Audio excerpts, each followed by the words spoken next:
এই দেখুন জনগণ, ক্যানিং পূর্বের তৃণমূল বিধায়ক জননেতা শওকত মোল্লা সাহেব কি বলছেন। যেখানে ভোটে হেরেছি সেখানেই সমস্ত সরকারি প্রকল্পের টাকা আমি বন্ধ করে দিয়েছি, আর আগামীতেও যদি আপনারা তৃণমূলকে ভোটে হারিয়ে দেন তবে কিন্তু ওই কৃষক বন্ধু, লক্ষ্মীর ভাণ্ডার, এই সমস্ত প্রকল্পের টাকা আমি বন্ধ করে দেব, কিচ্ছু পাবেন না।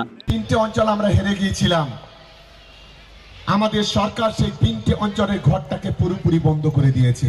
আইএসএফ এর একজন না যেন টাকা পায় তার ব্যবস্থা আমাদের তৃণমূল কংগ্রেসকে করতে হবে। পরবর্তীকালে কৃষক বন্ধু, লক্ষ্মীর ভান্ডার টাকা পাচ্ছেন, দেখা যাবে সেটা। এমনি এমনিই তো আর ওই জীবনতলা বাস স্ট্যান্ডে বোমা বাঁধতে বাঁধতে এত বড় নেতা হননি, এর জন্য বুকের পাটা লাগে এই সত্যিটা বলতে। জীবনতলা কোনো বাস টার্মিনাল হওয়ার জায়গা?